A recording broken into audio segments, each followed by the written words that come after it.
1, 2, 3. Vsi so bolj Torej, drage kolegice in kolegi, spet lepo pozdravljeni na tretji debati tega našega malega projekta etičnega monitorja v znanosti, prvega v tem letu.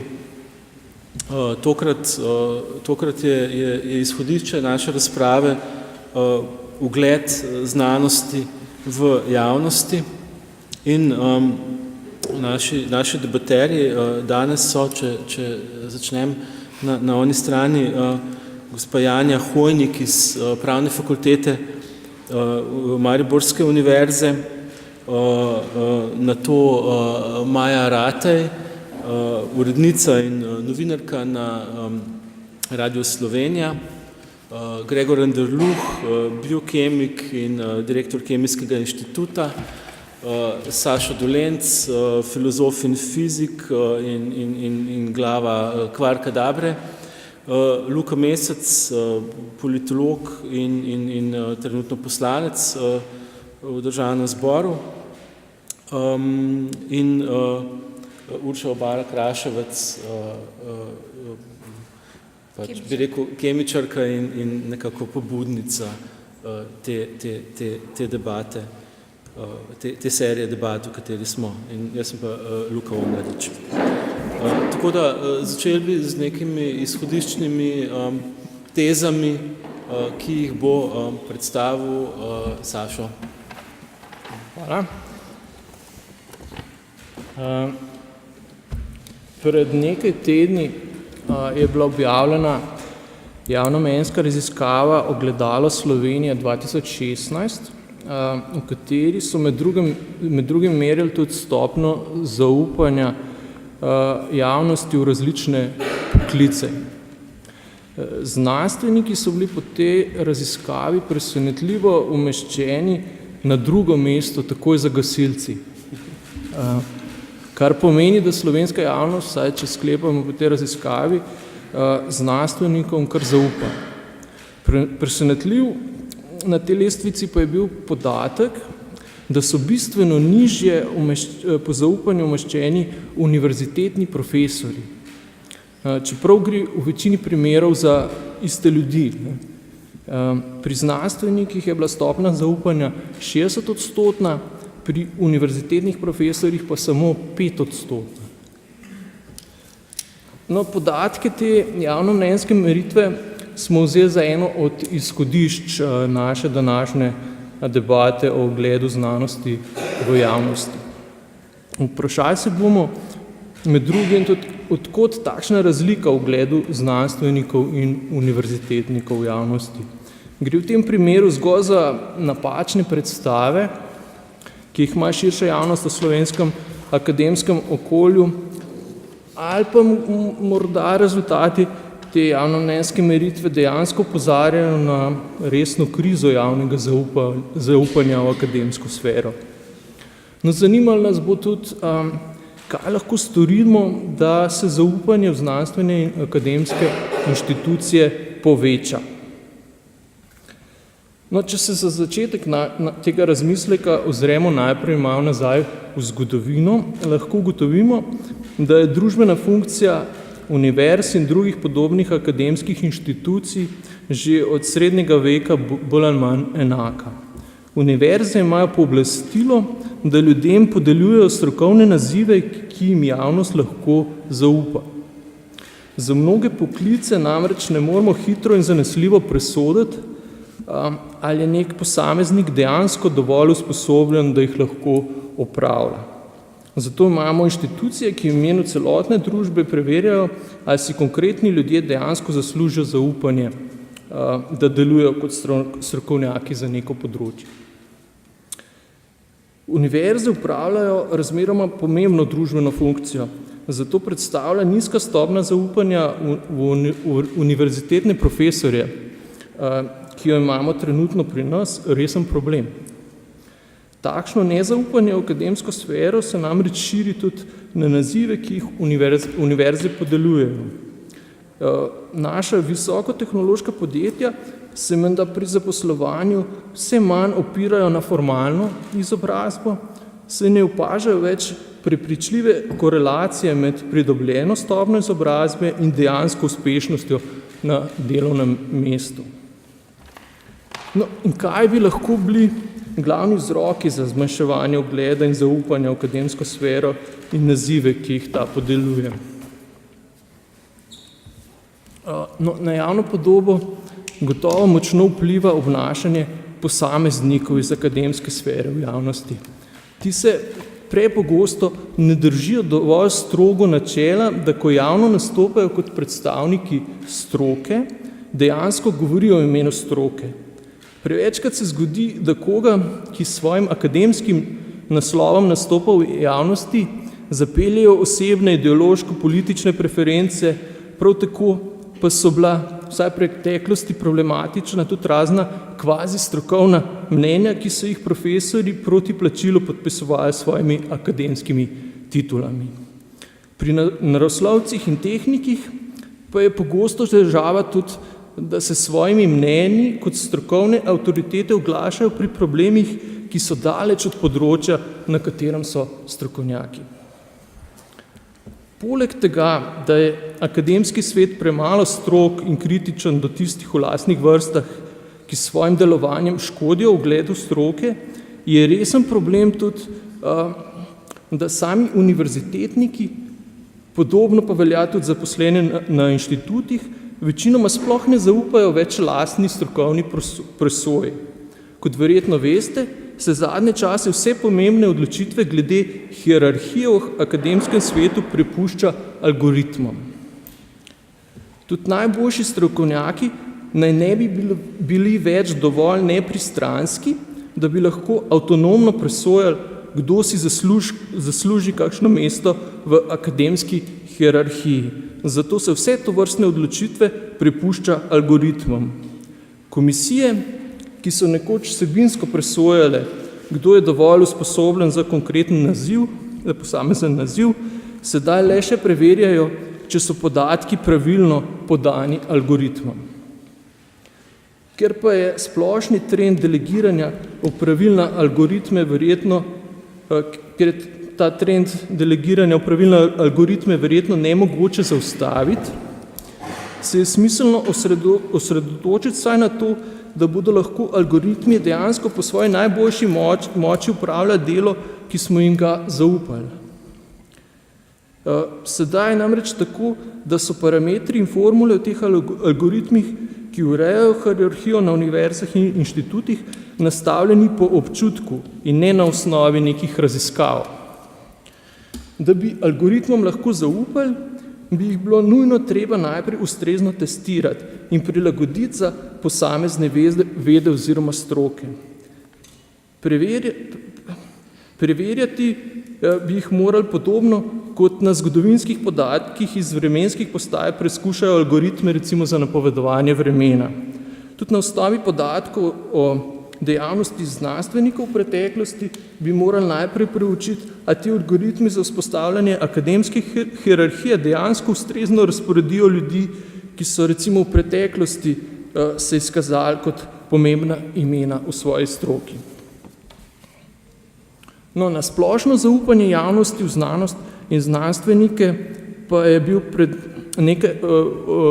pred nekaj dnevi v reviji Nature objavljen zanimiv komentar, v katerem avtorica ugotavlja, da je vzrok širjenja nezaupanja v znanost predvsem v napačni predstavi, ki jo ima širša javnost o znanosti.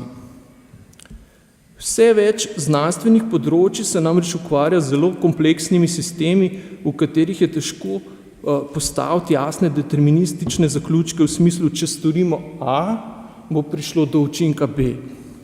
Zato se vsakič, ko nova znanstvena spoznanja spremenijo katero od takšnih poenostavljenih vzročnih povezav, javno zaupanje v znanost zmanjša, saj dobijo ljudje občutek, da znanost neprestano spreminja svoje zaključke.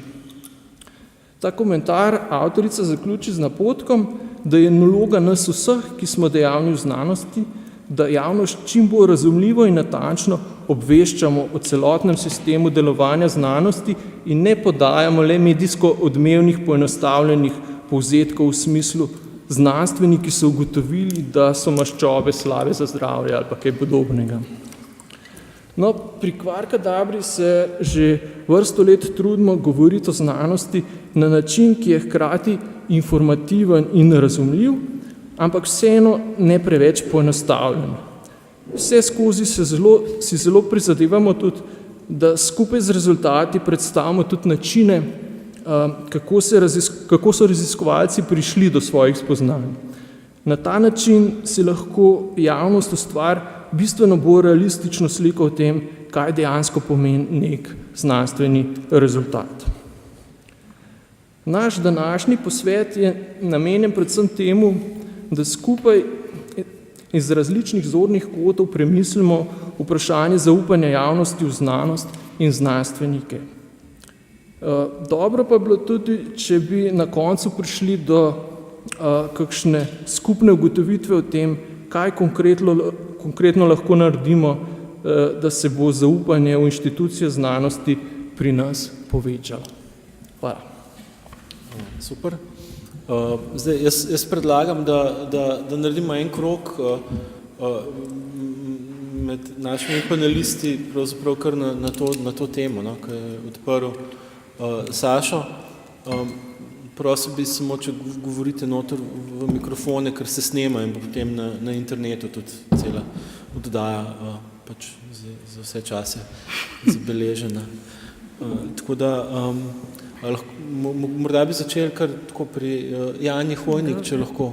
Okay. Dober večer vsem prisotnim. Podobno sedite kot moji študenti, ne vem, od drugih, ampak radi sedijo v zadnjih vrstah. Jaz bi uvodoma želela poudariti oziroma nekako pohvaliti idejo za te dogodke, sploh če je serija. Po drugi strani bi pa tudi povedala, da verjetno prvič sedim v takem panelu, da sem edina pravnica med govorniki. Morda bi izpostavila, da sem prej, ko sem bila dejansko prva tukaj prisotna, pol ure prej pomislila, da mislim, da je Shakespeare v Otelu zapisal, da če mi ukradeš torbico, si ukradel samo kup smeti, če mi pa ukradeš oziroma posežeš v moje ime, si pa ukradel dragulj v moji duši. In mislim, da bi to lahko veljalo tudi za znanstvenike. Torej, velik del dela znanstvenikov temelji na tem imenu, ne, na tem ugledu. Se pravi, ko enkrat prestopimo v neko, bi rekla, falsification in podobno, torej neke prirejanje podatkov in podobno, torej se nam zelo okrni na nek način, ne, je huje kot samo denarnica ali pa torbica, če nam jo ukradejo. Zdaj, uvodoma je bilo veliko vprašanj izpostavljenih, ne? Zelo veliko, tako da se na vse tudi ne bi zdaj v prvem krogu navezala, ampak seveda zdaj glede tega, a je ogledalo ali kako ta raziskava, verjetno se da na različne načine temu presojati, ne, ali se sploh da različne poklice med seboj primerjati in rangirati njihov ugled, verjetno, če si tisti, ki deli denar v državi, ali verjetno boš težko imel ugled kakorkoli, ne vem, verjetno ne obstaja nek mehanizem, da so vsi zadovoljni, ne, ker bomo dali na mizo 20 cekinov, imamo pa 100 interesentov, ne, tako da sej ne, da seveda obstajajo različni načini, kako uspešno lahko ta oseba dela, ampak hočem izpostaviti ta ugled, ne, verjetno ne more biti ta oseba, ki deli ta denar, tako ugledna kot nekdo, ki gasi požare, ali nekdo, ki razvija nova zdravila, ali ne, pomaga, ne vem, ponesrečencem, ne vem, da ponovno shodijo, recimo, ne. Tako da to so po eni strani neprimerljive stvari, po drugi strani pa tudi vidim problem v tem, kako sploh znajo tisti, ki so bili tu vprašani, oceniti. Če bi jih vprašali, koliko znanstvenikov pa poznate, ne, verjetno gasilcev več poznajo, ne. Recimo, mi imamo doma 2 gasilca, tak sta, eden je takšen, eden je pa takšen, ne. In hodita poleti v glavnem, ne, ker takrat imajo všeč hoditi na gasilske vaje, ko je pa hladno, pa ne. Ampak, ja, težko je na nek način rangirati. Ne? Se mi zdi, da vse je vezano velikokrat na določene ljudi. Tudi v Sloveniji bi se lahko zgodilo, da se ta slika zdaj zelo hitro poruši. Če bi imeli eno zelo odmevno, kot je bilo na Japonskem, ne, tista punca pa njen mentor, ki je samomor naredil, ne, pa se zelo naenkrat javnost zelo začne zanimati, zakaj je šlo, ne, neke vrhunske revije, da dobijo nek interes. Ne. Ker če mi zdaj, kar pa pač v Sloveniji bolj govorimo o točkah, pa to pa ni toliko javnosti, ker ni neki velik boom, ne. Se mi zdi, da bi tudi lahko ena oseba ali pa 3 osebe v Sloveniji zelo porušile ugled. In podobno se mi zdi pri profesorjih, je tudi lahko samo nekaj, za katere se reče, da služijo milijone samo s podpisovanjem, ne, pa potem trpi ugled vseh profesorjev. Ne. Ja, hvala. Dejansko se pač problemi ugleda znanosti se velikokrat prevedejo čisto pravni register, ne, ko gre, recimo, imamo te primere, ne, potem izpodbijanja listin, doktoratov in tako naprej, ne, tako mogoče potem še v tem v nadaljevanju. Maja Ratej. Ja, jaz, ko sem opazovala tale panel, sem na nek način outsider, se mi zdi. No?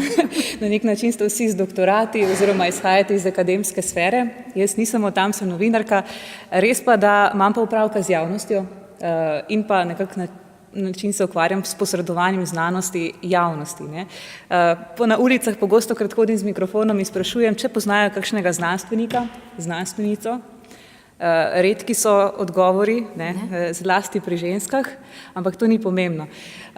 Zdaj za tole razpravo. Rajš bi izhajala iz nečesa drugega. Vsak teden imamo oddajo Ime tedna, pa potem Ime meseca in tako naprej in pogostokrat sem uvrščamo tudi znanstvenike, zlasti slovenske. In tam najlažje razberemo nekako to javno mnenje o znanosti. In znanost je v Sloveniji, jaz ne bi jamrala, po domače povedano, med slovenska, tako obči Slovenec goji res precejšno spoštovanje do znanosti, ampak je pa ta odnos seveda spoštljiv, ceni znanost, po drugi strani pa je izrazito nepoučen in pa utujen. In v tem je lahko velika težava. Pogosto, kad opazim tudi ta odnos, da se ljudje nekako pomaknejo na stran, tako kot tule, nekaj sedite daleč stran, ampak pogosto, kad rečejo, ja, jaz se pa na znanost ne spoznam in se začnejo opravičevati, češ, da je to stvar osnovne šole, ki so jo pustili zadaj ali srednje šole in pa da to stvar prepuščajo kakšnim strokovnjakom in da so oni nekako bolj za umetniške in pa druge nekako nazore in po take stvari. Tako da nekako imam občutek, da so vsi tako malo v strahu pred znanostjo, nepoučeni, ampak jo cenijo in spoštujejo. Sama razmišljam z tega stališča, da je znanost preveč pomembna za družbo, da bi jo prepuščali samo strokovnjakom in da jo res moramo spraviti v javnost, v to, da jo nekako ponotranji oziroma da dobi pogum do nje, da je to stvar, do katere lahko dostopa, s katero se lahko ukvarja in je kredibilna pri tem, da se z njo ukvarja, da se o njej posvetuje, da ima o njej mnenje. Ne? Ampak tukaj je pa stvar predvsem znanstvenikov, da pristopijo do nje. Jaz bi mogoče imela sem še eno, mogoče tole razmislek, mogoče ni na mestu o tej anketi. Zanimivo je, da sem gledala tudi kakšne druge ankete, ne vem, v Veliki Britaniji so pa univerzitetni profesori izjemno cenjeni, naprimer so pa višje cenjeni skorajda kot ne vem, znanstveniki iz inštitutov. Pri nas je pač to, ampak to lahko povezujemo z različnimi aferami, naprimer z visokošolskim sektorjem, mogoče, ne vem, tudi to z nekim avtobiografskim ozadjem. Veliko več ljudi ima neko povezavo z profesorji, kot pa z znanstveniki, ki so skorajda v slonokoščenih stolpih, tam nekje skriti v inštitutih. Ne? In potem, česar ne poznaš, mogoče bolj ceniš, sicer si malo bolj otojen, ampak bolj ceniš, kar poznaš, kar se v javnosti izraža z mnenjem, z mnenjskimi voditelji in tako naprej, do tega lažje razviješ tudi nek odklonilen ali pa nek mnenjski odnos. Zato mogoče so tukaj nekako na tej mnenjski oziroma vrednostni lestvici malce padli. Še en pojem bi omenila v zvezi s tem odnosom javnosti do znanosti je v sociologiji en izraz civil inattention, nekako civilna nepozornost. In je tudi tukaj, to bi lahko aplicirali mogoče tudi res na znanost, češ da nekaj je tam, pustimo jim, da delajo, pustimo jim, da počnejo to svoje, ampak dokler pač ne bo neka štala oziroma dokler se pač ne bo razvilo nekaj strašno negativnega, do takrat jih bomo pustili pri miru. In pogosto, kad opazim, da je odnos javnosti do znanosti tak. Ja, hvala. Tudi mediji imajo zelo različen odnos. Mislim, pač imamo medije, kot so te, bi rekel, institucionalni veliki mediji, ki imajo neke kriterije. Imamo pa celo to serijo tabloidnih novih medijev, kjer pravzaprav ni nobene distinkcije med nekom, ki se razglasi za znanstvenika in nekdo, ki ima. In potem imamo vse te kako bi rekel, te sledove, kako se jim že reče, chemtrails in tako. Gregor Anderluh. Hvala, dober večer. Jaz bi se začetek navezal na to, kar ste na začetku rekla. Meni se pa zdi, da super pašete v to omizje.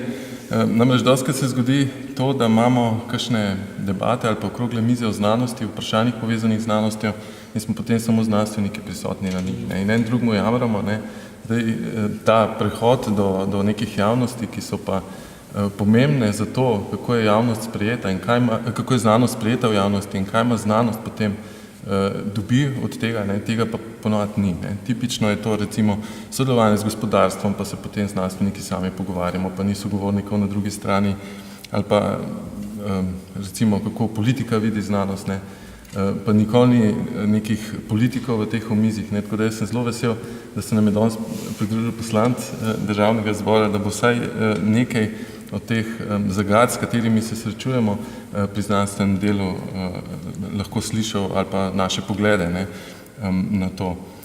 Zdaj, ugled znanosti, ki ga ima, se pravi, ugled znanosti, ki ga ima v družbi, o tem sva se s Sašom pogovarjala na enem ERC dogodku, ki je bil organiziran v začetku decembra. Bil je dogodek namenjen vprašanju, zakaj Slovenija pa ta regija tukaj okoli ni toliko uspešna v pridobivanju teh projektov. In tam je podpredsednica tega sveta, Iva Kondorosi, pokazala en zanimiv graf, kjer je pokazala, da korelira količina teh grantov, ki jih dobijo države, z vlaganjem v znanost. In potem so se midva malo razmišljala o tem, kako zdaj, da je Slovenija skozi tle še vedno v nekih kriznih časih živimo, še vedno se to ni nikamor premaknilo. Že 4 leta sredstva so samo padala, tudi zdaj smo doživeli tak zelo nek majhen porast. In tukaj, zdaj zakaj temu tako? Mi na ministrstvu dosti poskušamo vplivati, na agencijo se dostikrat jezimo, ampak morda je problem v tem, da je znanost čist nekako odsotna iz teh delov politike, ki potem zares odloča o tem, kakšne so strategije, kako se v proračun formira in tako naprej. Tako da ta odtujenost ljudi od znanosti, ki ste jo tukaj omenila, jaz tukaj nekako zaznavam to pri teh, recimo, na nivoju politike. Se pravi, da morda politika tega znanstvenega besednjaka sploh nima nekako razvidka. Redko kdaj vidiš kaj v povezavi z znanostjo v programih strank. Sprejeli smo strategijo, ki bo zdaj že leto 2020, ki se bo končala, pa nismo nič naredili v zvezi s tem in tako naprej. Tako da mislim, da je to super, da imamo tako omizje danes in da bomo lahko načeli nekaj takih tem. Zdaj, morda, če se vrnem na to anketo, verjetno je to jasno, da ugled znanosti je verjetno na račun dosežkov, ki jih ni malo, ki se sorazmerno dobro predstavijo širši javnosti. To je ta del, ki tudi ki si omenil ta komentar v reviji Nature, se pravi ta del razlagati, kaj delamo na inštitutih. Se mi zdi, da to nekako, da je vedno več tega, vedno več mediji tudi radi predstavljajo dosežke. Zdaj zakaj pa univerzitetni profesor je pa res povezan s tem, da je bilo pa v medijih ogromno nekega poudarka tem nekim aferam, nepravilnostim, pa se je mogoče tudi malo krivica delala univerzitetnim profesorjem. Saj niso vsi tega delali, tudi en lep primer je morda najbolj zanimiv ali pa najbolj odmeven znanstveni dosežek lanskega leta tisti virus Zika, ne, je ravno profesorica na Ljubljanski univerzi na medicinski fakulteti s svojim timom nekako uspela spraviti v znanstveno javnost. Ne. Tako da tukaj je treba tudi malo to distinkcijo narediti. Ne delajo vsi tega in na univerzi se dela tudi mnogo drugih stvari, ki jih je morda potrebno bolj izpostavljati. Tako da jaz bi mogoče za začetek tukaj... Se sploh ta distinkcija, ne, znanstveniki, profesori je problematična, ne, mislim, ni neke metodologije za njo, ne, so profesori po definiciji znanstveniki, ne. Ok, Luka Mesec, nekaj izhodišče že Gregor dal, ne.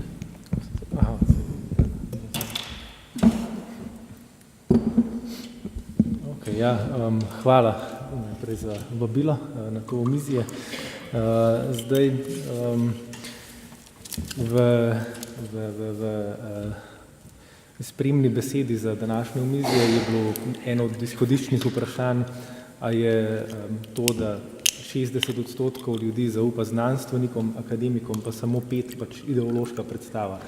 Zdaj, glede na to, da sem tukaj poškilil k Sašotu v tole tabelo, ne, in ugotovil, da spadam v kategorijo politiki na splošno, ki se je znašla prepričljivo na zadnjem mestu, moram uvodoma reči, da bom uvodoma seveda branil, da gre za neko ideološko predstavo.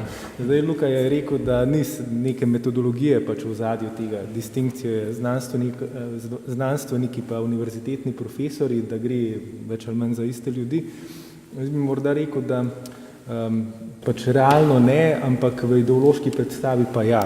In sicer, če poskušam pač se uživeti pač v nekoga, ki pač to distinkcijo dela, mislim, da gre nekako tako, da so znanstveniki ti dobri možje v laboratorijih, ki pač izumljajo tehnološke inovacije, prispevajo k razvoju, delajo v razvojnih oddelkih velikih industrij, zaradi njih imamo pač vsako leto boljše telefone, pa bolj zmogljive avtomobile. Na drugi strani imamo pa univerzitetne profesorje, saj njih pa poznamo, ne, pač njih pa vidimo po televiziji. To so pa tisti ljudje, ki oddelajo 4 ure predavanj na teden, hkrati pa si v vmesnem času izplačujejo dodatek za stalno pripravljenost. In mislim, da tako ljudje pač lahko razumejo, ne, pač kaj so znanstveniki in kaj so akademiki. Hkrati bi tukaj rekel, da prid pač tem, bom rekel, imaginarnim znanstvenikom igra tudi neka ta socialna distanca, ne, se pravi, dlje od očesa bliže srca. Se pravi, teh znanstvenikov, ki delajo vsako leto boljše iPhone, ne vidimo, ampak vemo, da delajo nekaj dobrega, medtem ko z univerzitetnimi profesori pa že marsikdo imel opravka, mislim, če ne drugače, pa če ga lahko vidiš po televiziji in se z njim ne strinjaš, ali pa si ga srečal na faksu, pa te je vrgel na izpitu, ali pa si ga srečal na faksu, pa si ugotovil, da ni tak strokovnjak na področju, kot se dela, da je, in mislim, da obstaja cel kup razlogov, ne, zakaj so znanstveniki ugledni, pač zaradi socialne distance, na drugi strani pa univerzitetni profesori niso. Zdaj bom pa rekel, da je pa tudi pač neki realnosti za tem, oziroma pač, da ni stvar popolnoma ideološka ali popolnoma imaginarna. Zdaj prva zadeva, na katero bi upozoril, je točkovni sistem na univerzi. Pred okroglo mizo oziroma pred omizjem sem vprašal Sašota, ne, ki sedi zraven mene, če je on dobil kakšne akademske ali pa znanstvene točke za knjige, ki jih je napisal. Odgovor, mislim, sem poznal, ne, je bil ne. In mislim, da je to huda napaka, ker to pomeni, da se akademske skupnosti ne stimulira, da bi ob znanosti proizvajali tudi poljudno znanost, oziroma da bi ob tem, da pišejo za znanstvene revije, se tudi obrnili na ljudi v tem, kar ste vi prej govorili, ne? In da bi pač nagovarjali javnost, da bi pač povedali, kaj smo novega spoznali, s čim se ukvarjamo, kakšna so naša pač dognanja.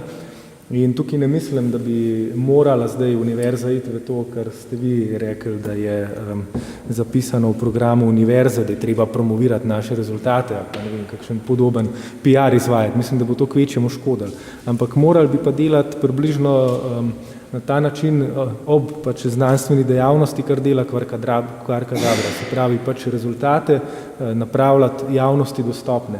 Pa to ne pomeni, da naredimo raziskavo in jo obesimo na internet, ampak dostopne v povsem realnem smislu, pač da jih lahko vsak povprečno izobražen državljan tudi prebere in razume, v tem smislu dostopne. In mislim, da tukaj imamo težavo s točkovnim sistemom, ker univerzitetni profesor pač ob tem, da 4 ure na teden predava, v preostalem času pač se pripravlja na predavanje ali pa piše strokovne članke, samo ti članki so namenjeni pač nekim strokovnim revijam, ki jih nihče ne bere, na njih se nabira prah v knjižnicah in to delo pač ne pride do ljudi, zato se tudi ustvarja občutek, da nič ne delajo, pa da ni nič od njih. Tako da v tem smislu mislim, da bi pač morali z spremembo točkovnega sistema stimulirati akademsko javnost, da bi se v tem smislu odprla. Potem druga zadeva, na katero bi upozoril, je morda rigidnost pa sistem kadrovanja. Zdaj v prejšnji Mladini je bil intervju z Juretom Leskovcem, on je verjetno pač eden od vodilnih svetovnih družboslovnih raziskovalcev medmrežja in spletnih omrežij, socialnih omrežij, kot so Facebook, Pinterest, Twitter in tako naprej. In on je povedal tam eno zelo pomenljivo stvar. Ne? Rekel je, da se je zanj lažje bilo zaposliti na Stanfordu kot na Univerzi v Ljubljani. Čeprav ni človek, ki ne bi želel biti na Univerzi v Ljubljani, bi si želel biti v Sloveniji, ampak je bilo lažje tam. In mislim, da tukaj imamo problem s tem, da po eni strani so tisti, ki pridejo do naslova redni profesor, praktično de facto so tam do smrti, ne glede na to, kaj naredijo oziroma kaj na predavanjih govorijo. Tukaj lahko tudi pač osebno potrdim, da obstajajo precej škandalozni primeri tega, ne, ki ostajajo povsem nesankcionirani. Po drugi strani pa imamo perspektivne mlade, ki pa na tej univerzi enostavno ne dobijo prostora, razen če so pač pripravljeni čakati 20 let, da nekdo pred njimi gre v pokoj, pa še to se jim ne splača, če so slučajno ženske, ker če ste brali včeraj je bil članek na MMC RTV Slovenija, da ponavadi univerzitetni profesori zelo radi vzamejo ženske za asistente, ampak ko zaposlujejo oziroma ko iščejo naslednika, je pa to raje moški. Ne? Tako da imamo kup problemov s tem. Tretja stvar, na katero bi upozoril, pa zaradi katere po mojem zgublja univerza ugled, je pa recimo temu spodletela masifikacija študija. Zdaj, univerza je ob najavi, ne, oziroma ob deklaraciji, da smo zdaj pa v 21. stoletju in bomo imeli družbo znanja, kjer bomo mi proizvajali znanje, Kitajci pa produkte, na široko odprla vrata, ampak je cel projekt spodletel. In imamo zdaj težavo, da imamo množice brezposelnih diplomantov, magistrantov, celo doktorantov in mislim, da je to nekaj, kar je precej okrnilo ugled univerze, ker ljudje so si predstavljali, da oziroma tradicionalno pač je celoten izobraževalni sistem obstajal in funkcioniral kot nek način družbene selekcije. Ne? Se pravi, v meritokratski družbi naj bi pač bolj sposobni prišli na višje položaje in eno od ključnih sit za to, kdo bo prišel na višji položaj, naj bi bil ravno izobraževalni sistem. Zdaj bomo pa naenkrat pač pojav, da ti lahko v tem izobraževalnem sistemu prideš do vrha, ampak si nezaposljiv. In to je, mislim, po eni strani zelo hudo za te, ki so to dosegli, po drugi strani se pa ustvarja pač ta občutek nevrednosti univerze v javnosti. Tako da bom jaz tukaj zaključil, no. To bi mogoče dal za iztočnice, ki jaz vidim težave, pa se lahko pa v nadaljevanju pogovorimo. Ja, absolutno. Dobro, še Urša, Para. Za nekaj iztočnic. Ja. Ja, ne vem, glede na debato, ki je bila tukaj, bi mogoče vseeno usmerila pozornost na to. Praktično se vsi strinjamo, da nekako komuniciramo rezultate javnosti, ki jih znanstveniki naredimo, pozitivne rezultate, seveda o negativnih se ne govori. Izpostavljeno je bilo, da točk ne prinese popularizacija znanosti, kot je recimo primer Sašo. Bom rekla, negativne točke prinese kritika znanstvenikov v javnosti, do marsičesa. In znanost sama, znanstveniki puščamo mnogo vprašanj, dilem odprtih, na katere ne reagiramo in neuke spravljamo v dileme. Zato bi morda pozvala vaju dva, Gregorja in Janjo, kako vidite, da bi lahko spremenili sistem, a ne, da bi bile tudi, da bi se znanstveniki vseeno bolj kritično oglašali do družbeno relevantnih tem. Pa za uvod bi morda preberem samo odstavka, ga je napisala Saša Novak v prejšnjem tednu, je bil objavljen v Delu, ki pravi: v letu 2017 smo, pravijo, vstopili v tako imenovano postfaktično obdobje, v katerem igrajo pri oblikovanju ljudskega mnenja, osebnega prepričanja in verovanja večjo vlogo od objektivnih dejstev. Fake novice se predvsem s pomočjo družabnih omrežij razraščajo kot invazivne tujerodne rastline. V prihodnje se bomo zato verjetno vedno bolj pogosto spraševali, kaj je res in kaj ne, komu verjeti. Kako lahko tukaj, kako vidite ta vlogo, kako spremeniti ta odnos, ki je ostaja nenagrajen? Zdaj, ne vem, ali je Sašo, prej je bilo v tvojem zapisano, kdo je kompetenten dovolj, ne? To je zdaj eno vprašanje. Ker že samo recimo to vprašanje tudi točk in teh ocenjevanja, pa tudi recimo postopkov izbirnih, ne, se mi zdi, da se tudi sami znanstveniki pogosto ne spoznamo dobro na to, ne. Se mi zdi, velikokrat se ukvarjamo z nekim svojim področjem, recimo sama se ukvarjam s trgom Evropske unije, ne, pretok blaga, delavci, ne vem, take stvari, in se nisem ukvarjala z vrednotenjem znanosti, s postopki, ne.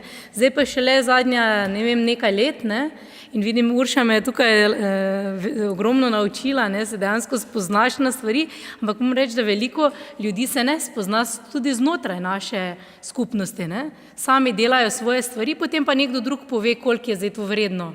Ne? In zdaj, ali se sploh s tem ne ukvarjaš, pa delaš še naprej po svoje, ali pa se začneš s tem ukvarjati, ne? Morda potem hitro prestopiš to, da se pretirano s tem ukvarjaš, ne? Koliko točk, če ste mi dali malo točk, potem to ni nič vredno, ne? Da preko tega, kar je nekdo ti, koliko točk ti je podelil, presojaš potem sam, ne? Nekaj, kar si ga imel ti za bolj vredno, ne? Oziroma, tako da se mi zdi, da težko zberemo tudi znotraj znanosti, kdo je pravi, da reagira, ne. Potem smo pa tudi različne skupine, kdo morda je v poziciji, da lahko nekaj naredi, ker nismo vsi na enakem, ne.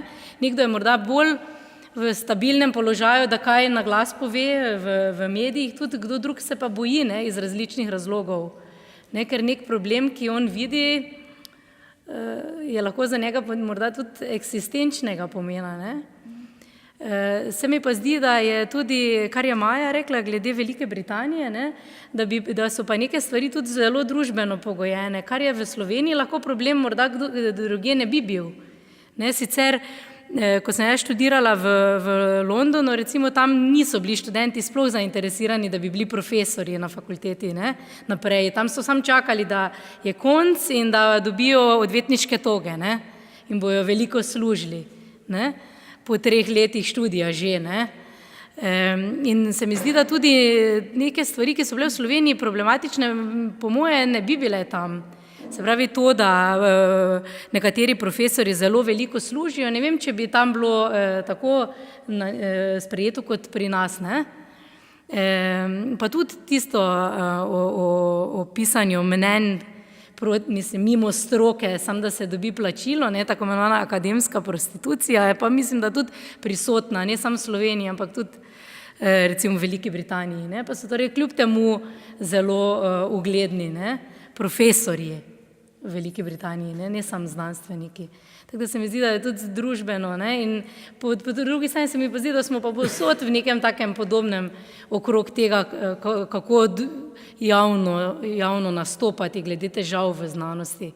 Se mi pa zdi, da je tudi v Angliji, smo tudi lahko brali o profesorjih in znanstvenikih, asistentih in tako naprej, ki so na zelo nizkih plačah, na zelo negotovih pogodbah, ne, iz meseca v mesec, na ne vem, plači, ki je pod najemnino in podobno. Ne. Tako da težko reči kaj. Verjetno pa mora priti strani znanosti same. Opozarjanje in iskanje rešitev. Ne? Ker novinarji lahko samo pomagate to prenesti, narediti neke težave javnosti dovolj razumljive, kaj zdaj te točke, ne? Če je nek članek o točkah, to ljudi ne zanima, ne? Oziroma se ne spoznamo, tako kot ste rekli. Ne? Politika pa tudi ne, verjetno. Ne? Sploh v taki državi, kot je pri nas, ko se torej gleda na znanost in visoko šolstvo kot na nekoga, ki jemlje denar, ki se ga ne vidi kot priložnost za ustvarjanje več denarja. Ne? Tako da, če bi tu bil to pa je stvar odločevalcev, ne? Kako tisti ljudje vidijo, ne? Ali so, ne vem, Angela Merkel, pa vidijo, ne, znanost nam bo dala več, ne? Ali pa vidijo znanosti, oni bi spet hočijo projekte, ne? Iz česar ne bo nič, ne vem. Samo razmišljanje, niso rešitve. Jaz se tukaj kar strinjam s tem. Ne? Jaz mislim, da pač ta znanstvena srednja bo prišla počasi do tega, da bo ugotovila, da se je treba več oglašati. Ne? Zdaj imamo dejansko nekaj posameznikov, ki so prisotni, sorazmerno dosti v medijih. Ne? Recimo, ko so kakšne ob kakšnih ob kakšnih vprašanjih povezanih z zdaj bilo dosti govora v jeziku, recimo, ne, torej, ki je bila ta novela zakona, ne, v angleškem jeziku, ki ni bila potem to bilo sprejeto, ne, je bilo veliko oglašanja po medijih iz ene in z druge strani, ne, ampak že spet ni bilo eni in isti ljudje, no, kako bi rekel, se nekako vedno pridejo ven, ne. In tudi v povezavi s financiranjem znanosti, v povezavi z kakšnimi drugimi vprašanji, ne. Ta vloga, ne, ki jo imamo znanstveniki, ne, se pravi, ne samo razlagati dosežke, ne, po medijih, ampak tudi pomen znanosti za družbo, ne, pa zakaj sploh moramo imeti znanost, pa kaj znanost prispeva k temu, zakaj potem bolj živimo, če imamo to dobro. Ne. Tega mora biti več, absolutno. Ne. In tukaj jaz mislim, da bomo prišli do tega, zato ker je res stanje je slabo, ne, v tem oziru. Ne. Zdaj, omenjeni so bili kompetentnost sogovornikov, ne, kdaj se morda znanstveniki res ne počutijo kompetentne, ne. Imamo pa primere, kjer pa se recimo določene stvari zelo lepo razlagajo v javnosti. Recimo primer genetsko spremenjenih organizmov imamo nekaj posameznikov, ki se zelo izpostavljajo, ne, in razlagajo stvari, pišejo knjige. Ne. Ne vem, tako nekako je bilo izpostavljeno tudi v članku, ki ga je Sašo povzel, bolj sem mislila v smislu vsebinsko, ne. Kot so recimo, pa ne bo tukaj cepljena, ne bo chemtrail, ne bo kakšen konkreten primer, pa ne, da bi ga izpostavila to doktorat, ki ga imamo, ampak ko stroka ostaja tiho. In če že se kdo oglasi, je to kvečem negativna točka v teh naših sikris točkovanj, ki jih povzemajo tudi vse univerze, tega ni, ne. In to tudi ni debata za, bom rekla, to točkovanje za javnost družbo, ampak nekako se mi zdi, da umanjka ta naš prispevek, ki bi ga lahko s tem še povzdignili vrednost sami znanosti, ne? Da bi tudi, bom rekla, ljudstvu pomagali pri odločitvah, kaj je resnica, kaj ne, pa ne bi, kaj je po domač povedan natek. Tudi imamo toliko farmacevtsko raznih izdelkov, ki znanstveniki sam zamahnemo z roko, ampak nekdo to kupi. Ne? In tukaj naš prispevek morda še manjka. A zato, ker ni nagrade? Lahko sem anekdoto. Ko smo ravno pri chemtrailsih, včeraj smo dobili v Državni zbor peticijo z zakonom, v bistvu ustavno pobudo za vpis pravice do čistega zraka v ustavo, Mi smo mislili, da gre pač za nek hec, da bi pač ljudi imeli po analogiji s čisto vodo oziroma z dostopom do pitne vode, zdaj še čist zrak v ustavi, ampak je dejansko šlo za pobudo, ki jo je pripravila iniciativa Modro nebo. Pravica do čistega zraka pa je seveda zrak brez chemtrailsov. Super. Samo še nekaj je, da ko si ravno menil to vprašanje glede jezika. O tem sem se več pogovarjal tudi z jezikoslovci, kolegi, in večinsko mnenje je bilo na strani naravoslovcev, tako pač so vsaj teh mlajših kolegov jezikoslovcev, ampak se tega ne upajo povedati javno. Tako da po moje, če bi naredil neko analizo, koliko jezikoslovcev, ki delujejo v Sloveniji, podpira to naziv ali pa ne, moja večina jih celo podpira, mislim, velika večina po mojih podpira. Ni to vrednota, oziroma bojijo se nekako izpostaviti v javnosti, vsi mladi. Zadnjič je prišel en do mene mlad znanstvenik, tudi na tem srečanju, da je bil že večkrat na teh naših srečanjih tukaj, ampak se niti ne upa oglasiti tukaj, zato ker snemamo. Ker ga bo lahko mogoče kdo videl z inštituta, pa mu bo to škoda. Tako da to so nekako te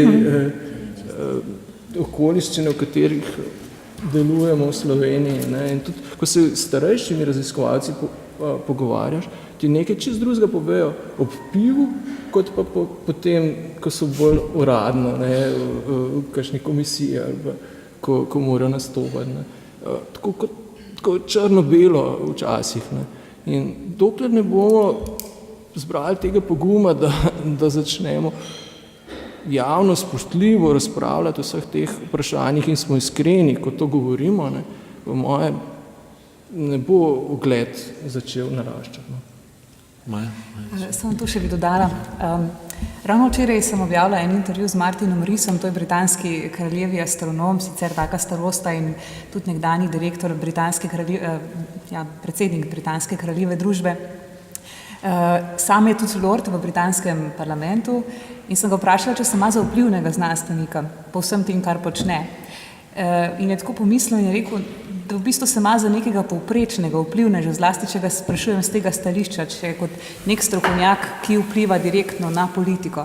Zdaj nisem politik, spremljam, ampak njegov poudarek je bil na tem, da je treba najprej aktivno delati na javnosti, ker lahko ona prek medijev izvede veliko večji pritisk na politiko in na vse ostalo.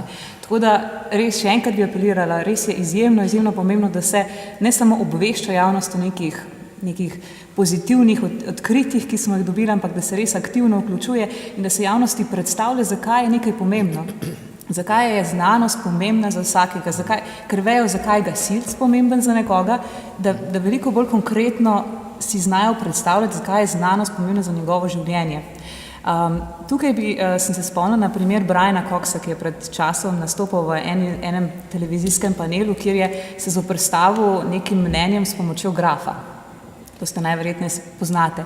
In na prvi pogled je v znanstveni skupnosti ta njegova poteza doživela pozitiven odziv, po drugi strani se pa spraševalo o smotrnosti tega njegovega pristopa, ker je zelo podoben temu, kakršnega sem zaznala zdaj tudi v temle omizju, ko smo imeli chemtrailse, ko smo se vsi po malem nasmejali pa nasmehnali pri sebi, ker smo vsi del istega diskurza, ker vsi poznamo to in vsi na isti način razmišljamo in prepričujemo že prepričane. In pogosto krat znanstveni komunikatorji delajo na tak način, da prepričujejo že prepričane, tiste, ki so v znanosti že prepričani, tisti, ki razmišljajo na podoben način kot oni, torej ki znajo ovrednotiti, kaj je tveganje in znajo razmišljati v nekak konceptu tveganja in konceptu verjetnosti. Velika večina ljudi pa si tveganja kot takega ne zna predstavljati, ne zna razmišljati v teh okovih. In potem smo vedno na dveh bregovih in nikoli znanstvenik ne zna pristopiti k nekomu, da bi mu pojasnil osnovni način znanstvenega razmišljanja, da ni vse črno-belo, da ni vse pravo narobe, da ni vse napačno in resnično in tako naprej, ampak da je vmes siva cona tveganja in da moramo to zapopasti racionalno.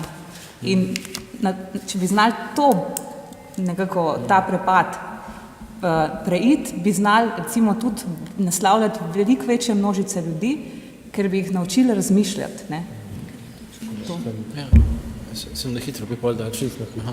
Ne, tukaj mogoče bi sam to dodal, ko se pogovarjamo, na kakšen način napraviti znanost bolj dostopno ljudem.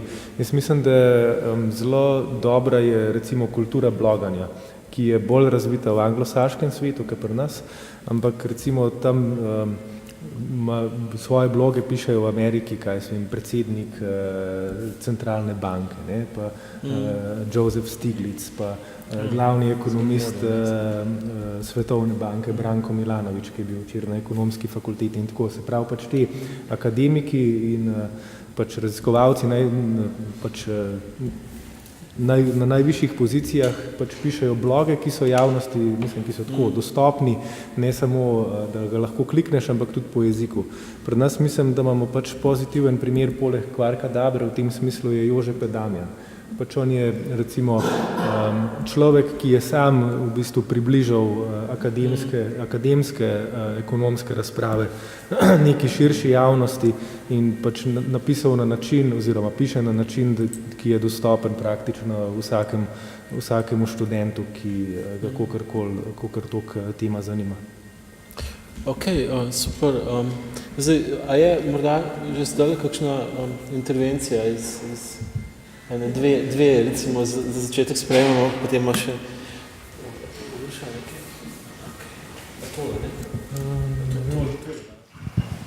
Zdravo, jaz sem najprej sam čisto na kratko, pač nisem prebrala opisa dogodka, tako da nisem prej mogla popraviti, ampak kot raziskovalka sem šla iskati izvirni vir, to anketo od Valicona in kakor sem jaz razumela, je 5% razlika. Torej 55% ljudi zaupa profesorjem in 45% ne, tako da meni se ne zdi toliko kritično, 5 bi bilo res kritično, ampak pač tako da Od plus 100 do minus 100 gre, tako da. No, ne vem, jaz, no, res sem drugače razumel. Kar sem pa hotela še reči, da kar se tiče vključevanja znanstvenikov in raziskovalcev v javne razprave in glede pač pomembnih vprašanj v družbi, se pa kar se tiče družboslovnih in humanističnih znanstvenikov, se mi včasih zdi, da se to ne smatra kot znanstveni prispevek. Recimo zdaj smo videli pri zakonu o tujcih, imamo strokovna mnenja in pač to ne vem, če bo imel kakšen rezultat. Tako kot tudi recimo pač od profesora Bohanca pa GSO-jih je pa na naravoslovni strani recimo pač njegov prispevek tudi ni imel, mislim, bi lahko imel večji učinek na ravni politike in na ravni javnosti.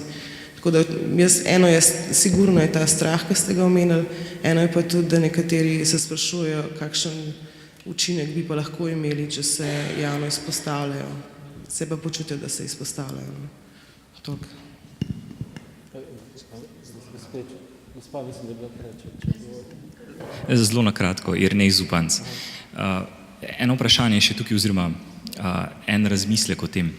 V Sloveniji je zelo veliko nezaupanje v politike in mislim, da če bi dali več znanstvenikov ali pa več gasilcev v politiko, bi tudi njim zaupanje padlo. Ja.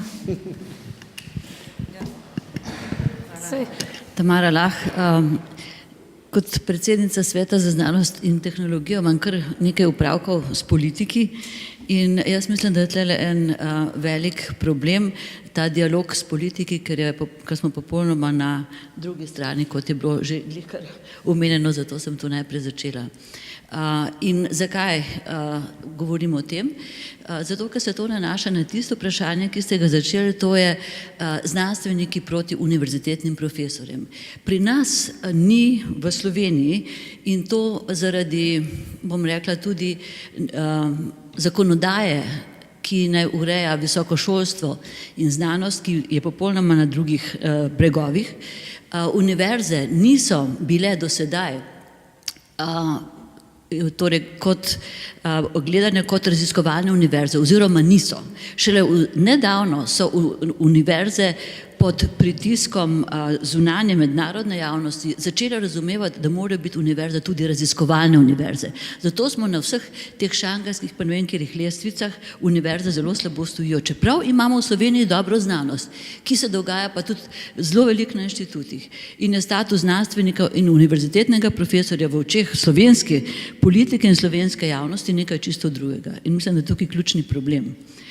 Zato so tudi vse te anomalije na univerzah, to itak, kar se dogajajo, in novi zakon bi to lahko, vsaj mi se trudimo zelo s tem, da bi se status raziskovalca na univerzah ali pa kjerkoli izenačil in s tem tudi dobil univerzitetni profesor in raziskovalec, bi bilo to identično in bi dobil mogoče tudi v javnosti in posod večji ugled.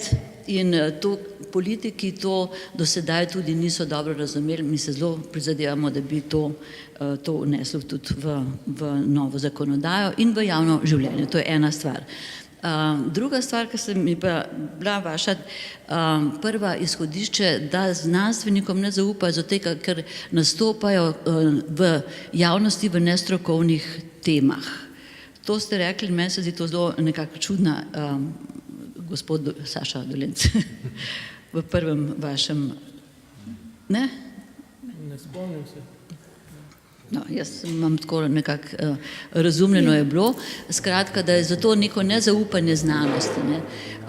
Mislim, da ni res vsa debata pokazala ravno v tem, da se morajo znanstveniki bolj tudi angažirati v drugih temah, torej da ne samo v svoji stroki, kaj želijo povedati, kaj so raziskovali, ampak tudi kako naj to vpliva na politiko v raznih strokah, recimo GSO-ji, kaj se vem, če govorimo prehrana, klimatske spremembe. Vse to je tisto, o čemer znanstveniki morajo komentirati v družbi in v javnosti, zato da spremenijo politiko, tudi preko medijev seveda. In mediji mi moramo delati zelo, zelo skupaj in pogrešamo znanstveniki, novinarje, ki bi bili kompetentni, so vedno več jih je in seveda moramo tukaj delati skupaj na tem področju promocije znanosti.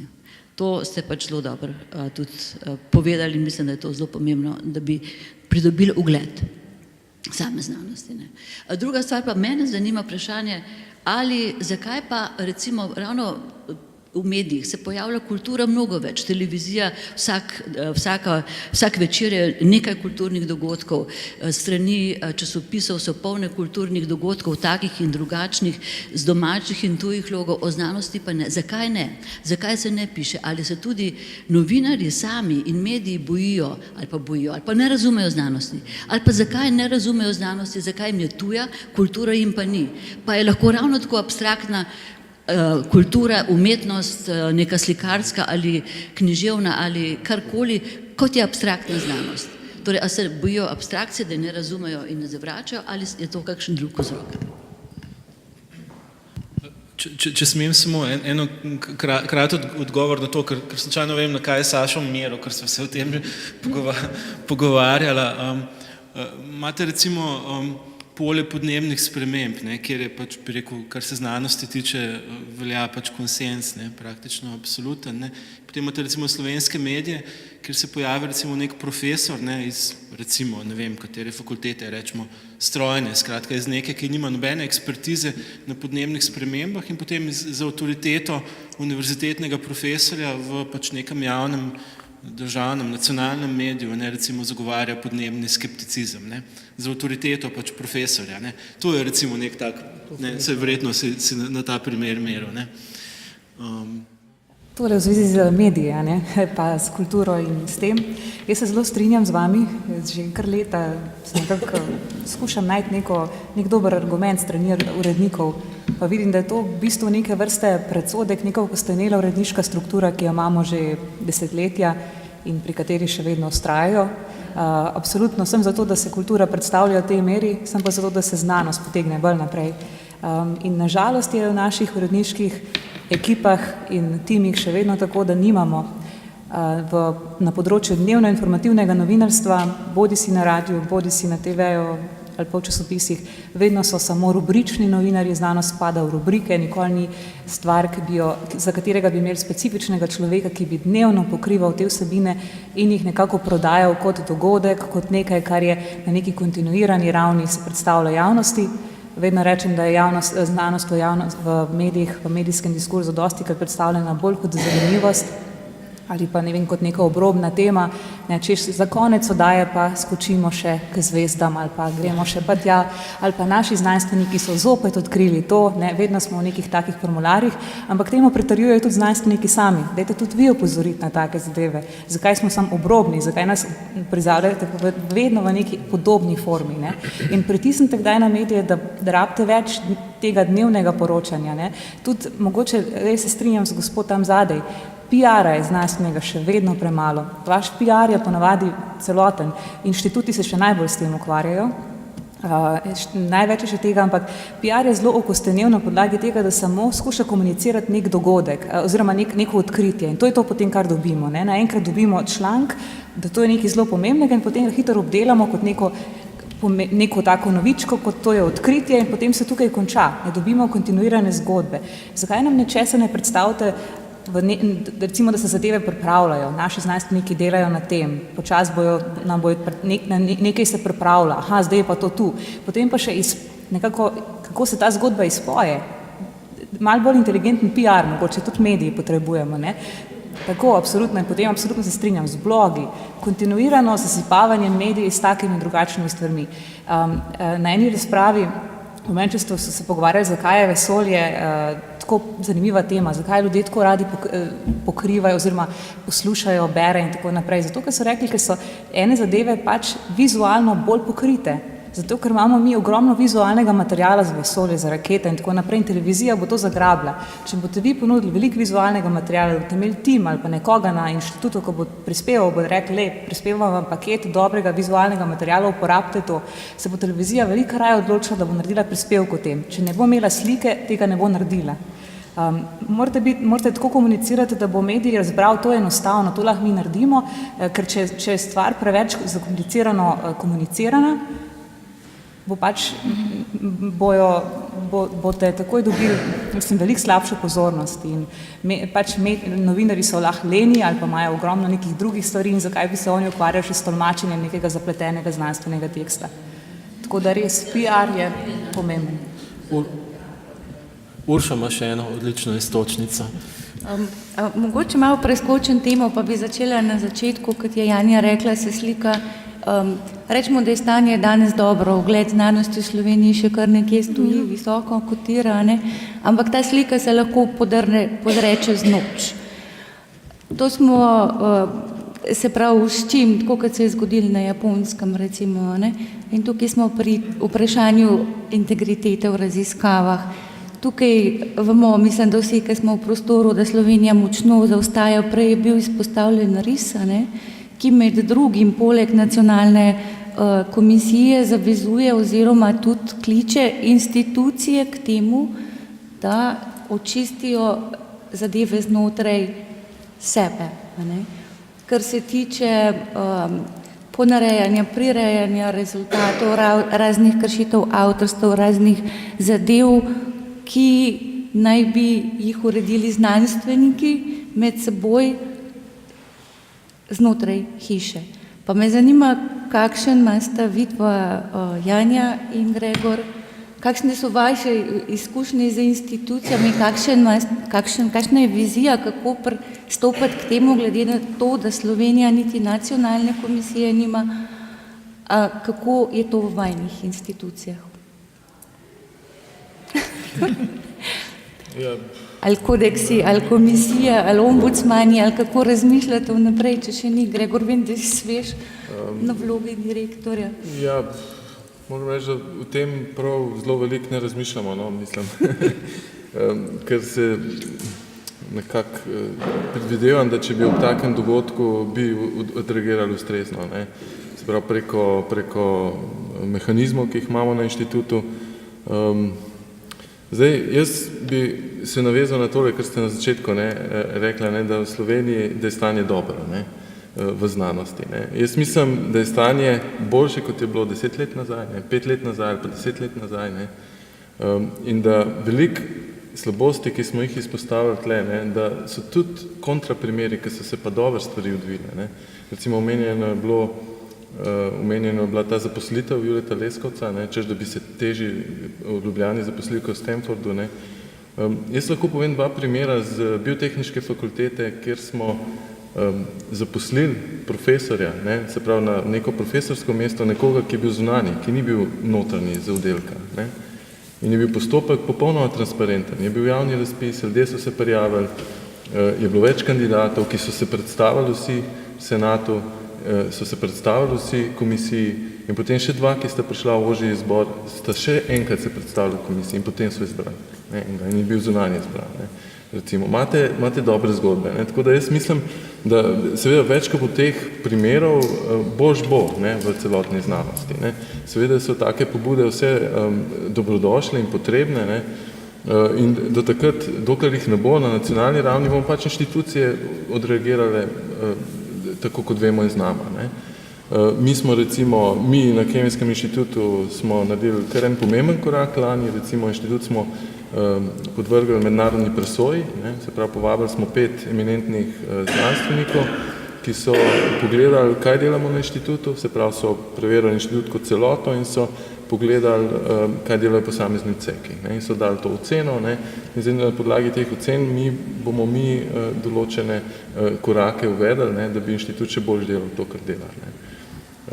Tako da inštitucije same lahko, ne, prispevajo k temu, da se dela po določenih standardih. Ne. Je pa gotovo seveda tudi to potrebno nekako na nacionalnem nivoju urediti. Ne. Saj smo omenili to strategijo, ne, ki žal se ne izvaja. Ne. No, se tam tudi predvideno institucionalno, ne? Ker tudi če nacionalna bo, ne, ki se zdaj postavlja, bo potem vloga preložena na institucijo, da je tista, ki bo odreagirala, sankcionirala in tako. Tako da mišljeno je v prvi vrsti tudi na institucionalno, ne? Predvsem pa izobraževanje. Janja? Ja. Predvsem je problem verjetno, da pri tem čiščenju od znotraj, da smo tako majhna država, ne? In se mi zdi, vsako izpostavljanje je hitro nek neposredni konflikt nastane, ne?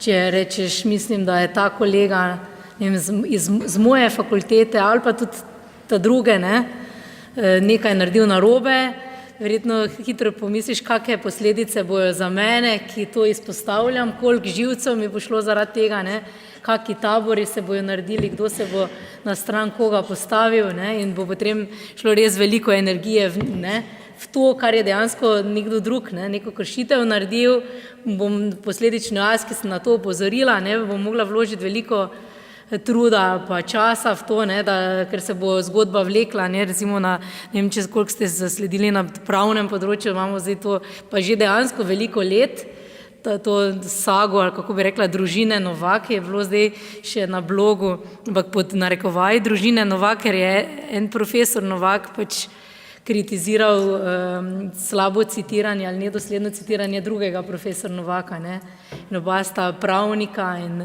ne, se pravi, dejansko obema, ta drugi je tudi napisal zdaj v blogu, da če bi pričakoval kaj takega, bi citiral pretirano, ne pa recimo manj dosledno ali ne. Zato, ker mu je zdaj že šlo 5 let v diskutiranje tega, ne, verjetno pa tudi temu profesorju, ki je že pisal različne polemične, ne, dopise v pravne revije, pa tudi druge medijske, ne. Tako da tu je ena, mislim, da je to v kakšni večji državi manj stresno, ali si sam domišljam, ne vem.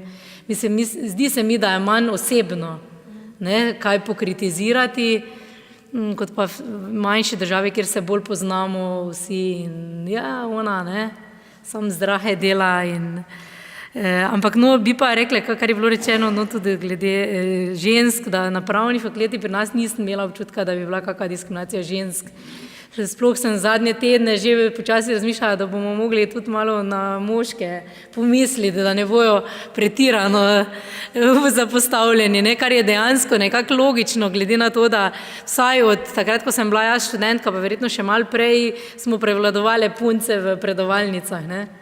Smo še imeli profesorja, ki je rekel, ne, ve, ne sodite sem. On je bil že takrat, mislim, upokojen in je rekel, jaz sem moji nečakinji povedal, idi za učiteljico, ti ženske niste za sodnice in odvetnice, ne? Ampak nas je bilo večina, tako da je bil pogumen, da upal to reči, ne, v predavalnici. Ampak mislim, da je to zdaj posledica potem tudi pri kadrih na sami fakulteti, ne, da bomo mogli počasi že pozitivno diskriminacijo moških imeti, ne. Ampak nasplošno se mi zdi, da je lahko tako, kot se tudi že izpostavili, da smo lahko optimistični, da se počasi, čeprav po eni strani bolj izpostavljamo kršitve, kot so morda prej, da se s tem delajo ravno koraki k temu, da bo bolje, ne.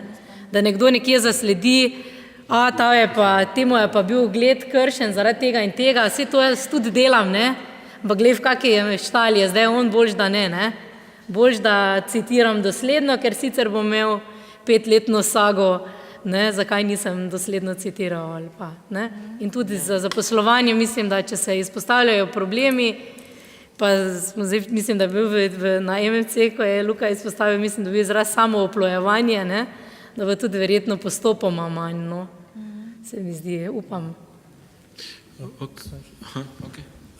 Ta primer, ki ga je Gregor izpostavil, ne, na biotehnični, kako ste pristopili, takrat, ko si bil še tih zaposlovanju, res treba pohvaliti in bi bilo zelo fajn, če bi se to širilo tudi na druge fakultete, ampak govori se zdaj ravno obratno, ne, da se to obdobje, ki si ga ti pomagal tam izpostaviti, končuje, da se tudi tam vrača nazaj. Tako da tukaj imamo še ogromno dela, mislim, na tem področju. Še kakšne intervencije iz vprašanja, lahko tudi vprašanja, če želite, za kakšne paneliste. Oto Luter je moje ime. Jaz imam vprašanje za gospoda Mesca. Mi smo pred kakšnim letom imeli za to isto mizo razpravo politika in znanost. Takrat se je tudi vaš kolega poslanec prijavil, da bo prišel, pa potem ni uspel. Za mizo so sedeli v glavnem opozicijski oziroma predstavniki opozicijskih strank. Bilo je rečeno, da tu ni stika med znanstveniki in politiki oziroma politiki malo vedo, kaj se dogaja v znanosti, ne. Jaz sem pred časom poskušal to v nekem članku dopovedati z vprašanjem, kako to, ko smo imeli do nedavnega, ko je bil še finančni minister, profesor in nekdo za šifro raziskovalcev, oziroma se pod tem habitusom tudi ponujal, ne. Torej imeli smo finančnega ministra, predsednik vlade je raziskovalec oziroma šifro raziskovalca, ne. Potem predsednik parlamenta je in ministrica je tudi nekoč bila raziskovalka oziroma ima šifro raziskovalce. Skratka, nikoli doslej nismo imeli v vladi toliko raziskovalcev, toliko znanstvenikov in ravno v tem obdobju se je to zgodilo, da je pač ob tem, da so se sredstva zmanjšala, ne, in da se je ta antiintelektualizem, ki se je začel v obdobju 2004-2008, ne, ko je predsednik opozicijske stranke na televiziji povedal, da so profesori lenuhi, ki delajo 6 ur na mesec, na teden, ne. Skratka, meni se ne zdi, da lahko govorimo o tem, da v taki sestavi vlade nekdo ne ve, kaj se v znanosti dogaja. To pomeni, da potem prej, ko je bil raziskovalec, ni vedel, kaj se v znanosti dogaja. Tudi ta prisotnost v medijih se mi zdi, da ni merodajna. V naši hiši, torej tukaj na ZRC-ju, smo si pred časom omislili clipping elektronski. To pomeni, da zdaj vsaka predstojnica, predstojnik vsako jutro na računalniku lahko pogleda, kje se ZRC pojavi. In od takrat, ne vem, če sta 2 dni minila, ko se mi ne bi pojavili v neki resni tematizaciji. Ne bi bil nek rezultat te hiše omenjen. v nekem slovenskem mediju. Skratka, ne zdi se mi, da je količinsko ali pa da je strategija in to v ustanovi, kjer nismo nikoli imeli klasičnega PR-ja. Vi ste prej rekli, da je problem v tem, da PR-ovci v bistvu enoplasno komunicirajo z mediji. Mi smo poskušali vse mogoče strategije. In mislim, da gre bolj za to, ker ste sami opozorili, da pač uredniška politika taka, da združuje znanost na margini. Znanost je kot pač področje ali tako bombastično, ko se novo odzvezdje, nekaj, kar vsebuje dramo ali škandal, sicer pa te običajne odkritja niso novica. Ali pa tako kot nedavno naš kolega, ki je tematiziral seksualno življenje pajkov, tisto se je potem vrtelo po medijih kar neko obdobje. Ampak zdaj sem se oddelil od tega, osredotočiti sem se hotel na to zvezo znanstveniki, politika, skratka politika nima stika ali pa točno ne ve. To se mi ne zdi čist res.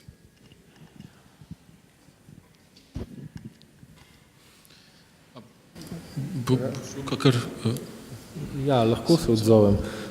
Ne, meni se tudi ne zdi res, da ne bi imela politika stika z znanostjo ali pa obratno.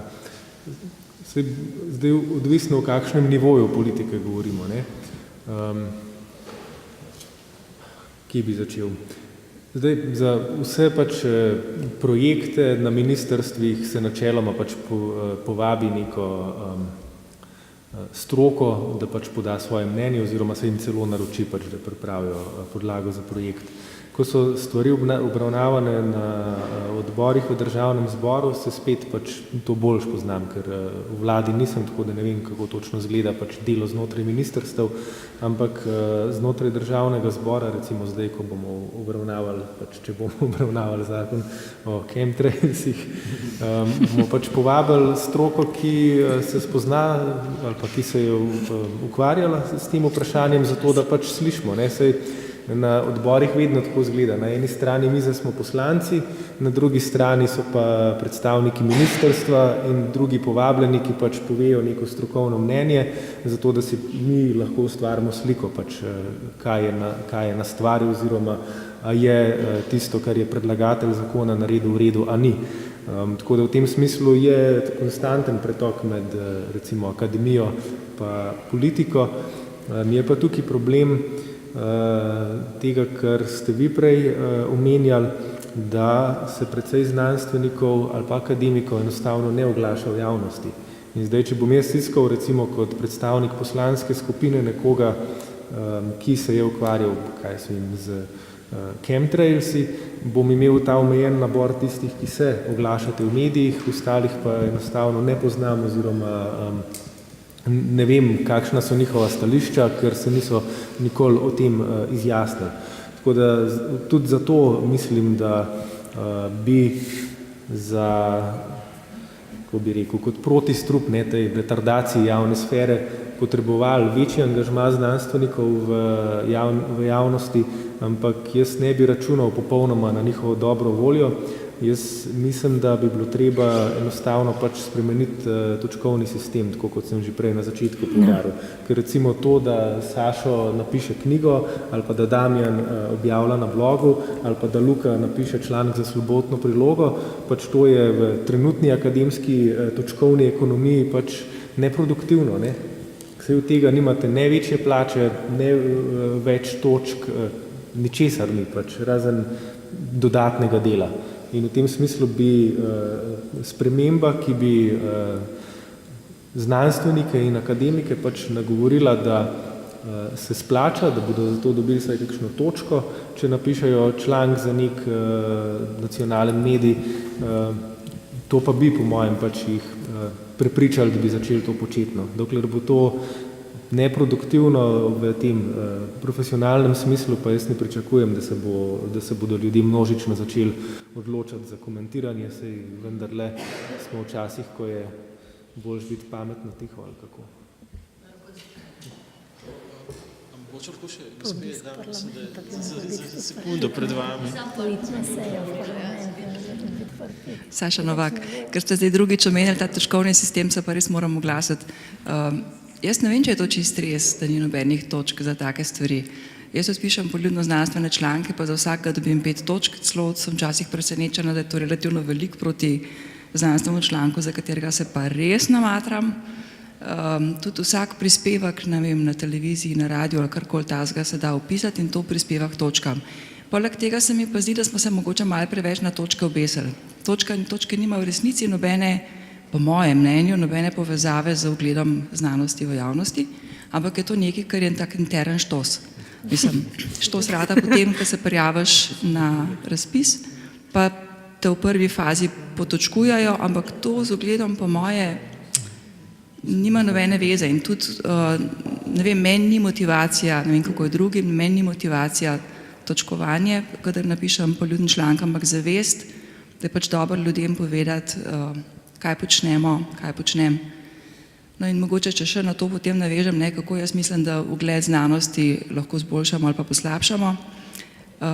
Ugled znanosti v javnosti je verjetno povezan s tem, koliko se med seboj javno kritiziramo. Jaz mislim, da bi morali to narediti znotraj hiš. Pa mogoče to, da radi jamramo, tarnamo o denarju. Največkrat se nas sliši takrat, kadar je treba pojamrati, kako je šlo kaj dol, pa to se je treba kaj povedati, ampak jaz mislim, da je treba vedno v isti sapi povedati tudi, zakaj je pa znanost potrebna in koristna za družbo, gospodarstvo in tako naprej. Če to ni na prvem mestu, potem nas ljudje samo grdo gledajo. Prele sem pogledala na Sikrisu, piše, da nas je trenutno 14.488, to je za ljudi velika številka, in pol začnejo skozi to malo gledati. Kaj jamrate se, kaj ste pa naredili? Meni se je to osebno že zgodilo, da so mi prijatelji rekli, kaj ste pa naredili. Ja, ta številka je mogoče malo pretirana, ker ne vem, če so vsi aktivni znanstveniki, jaz bi rekla polovico od tega, jih pa res je. Ja, no, pa če zdaj začnem s tem zadnjim točkovanjem, tudi jaz bi se pridružila temu mnenju, da točke niso vsega krive, ker je to res pač nek, bom rekla pravzaprav anomalija slovenska, ARRS, naše agencije, ki si jih je umislila za to, da nam kroji tudi finance, kar je popolnoma nesmiselno, pa točkovanje Sikris in tako naprej, to je res nekaj, kar imamo specialnost. Ampak to ni glavno vzrok tega nedialoga oziroma nerazumevanja politikov o potrebah znanosti. To bi pa rada še enkrat izpostavila, da jaz mislim, da to je, in vam dam primer, ko je bil, torej, znanost je dejansko podhranjena. Mi smo premalo financirani glede na BDP drugih držav in to je konstantno pada. Zakaj pada? Ker to dovoljuje politika in vsakoletni proračun. Leta 2011 je bila strategija, ki jo je minister Golobič zelo podprl oziroma sploh omogočil, da bi vsako leto zviševali ta sredstva za znanost in bi prišli na nivo evropskih držav. Namesto tega so prišli potem sledila recesija, smo za isti procent zniževali znanost, torej proračun za znanost, prišli smo na najnižjo točko, skoraj bi rekla v Evropi, kar je javnega denarja 0,42%, drugje pa že 1%, to se pravi zaostali smo v 5 letih za polovico, za 100%, kakor bi lahko, kot smo načrtovali. Politika ni imela razumevanja za to in znanost, javni sektor je torej znanost, kot področje javnega sektorja je upadla v času varčevanja za največji procent. Torej, najbolj je država začela varčevati pri znanosti. Zakaj? Zato, ker ni razumela njenega pomena za razvoj družbe, za razvoj gospodarstva, za naše sploh obstoj. Kajti zdaj pa podjetje, gospodarstvo raste pa ne toliko na račun visokotehnoloških produktov ali pa, kot temu rečejo zunaj, research-based innovation. Sploh ne, zato ker research, raziskave smo precej skrčili. In to nesorazmerno glede na evropske države. In jaz mislim, da to je nerazumevanje politike o problemih in pomenu znanosti. To je bil moja točka, moj point.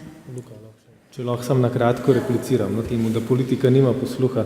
Zdaj, jaz se strinjam, da je primerjalno gledano z evropskimi državami so sredstva za razvoj in raziskovanje v Sloveniji premajhna oziroma pač, kot opisujete, so katastrofalno majhna. Ampak tukaj je treba dve stvari razumeti. Zdaj, eno je, da to ni zato, ker politiki ne bi spremljali znanosti ali kaj podobnega, ampak gre enostavno zato, da politika je na koncu je pač vprašanje moči.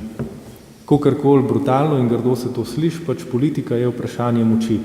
In denar se razporeja pač ne glede toliko na družbene potrebe, ki naj bi se racionalno presojale, ampak če samo pogledate, kako je vlada recimo v zadnjem letu pač delila denar ali pa presežke, ki so nastali, boste videli, da jih je pač delila tistim skupinam, ki so bile najglasnejše in ki so največ zahtevale. Znanstveniki ste to počeli spet, kakorkoli grdo se to sliši, zelo slabo oziroma sploh niste počeli. Druga zadeva, ki bi jo rad tukaj izpostavil, pa je to, kar je Maja prej govorila. Politika je v naši družbi zelo podvržena javnemu mnenju.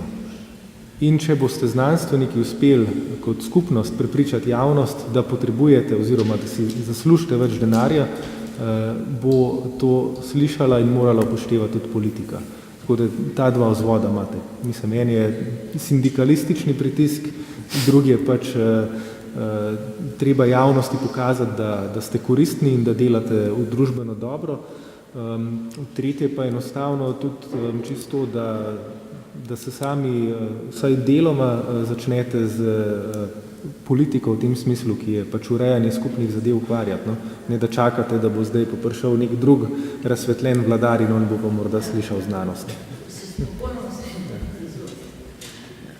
Jaz se bom zdaj mačkam vrnila nazaj. Zdaj, kar se točkovanja tiče, se meni zdi, da se bo potem zgodilo isto, če se začne to više točkovati, se bo zgodilo, kar se že zdaj dogaja.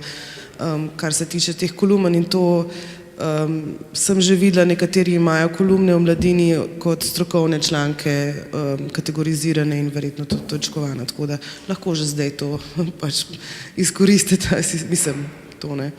Ampak kar se tiče pa kako se znanstveniki odločajo za komuniciranje predvsem preko medijev, pa skozi intervjuje z njimi sem videla, da večinoma se eden izpostavlja in ta je tudi osebnostno, oziroma oni tako razlagajo, osebnostno bolj nagnjen k temu, da rad komunicira z mediji in z drugimi ljudmi in potem, ko je eden takt postane glavni kontakt medijev in potem vsi tega človeka kontaktirajo. In tudi, kadar sem tudi take intervjuvala in te pol rečejo, da včasih rečejo novinarju, gledajte, jaz nisem strokovnjak za to, vam dam kontakt od te pa te osebe z moje katedre, pa oni znajo boljše o tem povedati, pa novinar noče. Tako da je v bistvu z obeh strani, zato so samo določene osebe, mislim, zato imamo na klimatskih spremembah pač eno, pa imamo na nekih okoljskih pač mislim tako, in z obeh strani tako deluje. Ampak je pa res, da primerjavi recimo z Anglijo, tam pa so večja količina jih je pač bolj pripravljena, ampak to je pa zdaj stvar znanstvene kulture in to so oni že 20 let nazaj začeli graditi to odnos znanost-javnost. Pri nas smo pa 20 let vzadnje v bistvu. Ko ravno danes veliko menjamo zgled Velike Britanije, mogoče bi se jo pa res splača zgledovati po eni njeni potezi. Pred ne vem koliko časa nazaj so ustanovili, v bistvu se imenuje v kratici isto kot naša trenutna glavna stranka, SMC Science Media Center. In je meni se zdi lep zgled tega, kako lahko najdemo to umestno institucijo za nekako posredovanje znanosti javnosti, kamor je združeno nekako ogromno znanstvenikov, ki so pripravljeni komunicirati in imajo neko tako institucionalno zasnovo in na tak način lažje prodirajo v javnost in tudi ustvarjajo svoj zgled. Tako da taka institucija pri nas manjka. Ja, jaz bi samo kratko repliko. Jaz na noben način ne zagovarjam mešanja žanrov. Mislim, da bomo rekli člankom iz Mladine, da so to strokovni članki.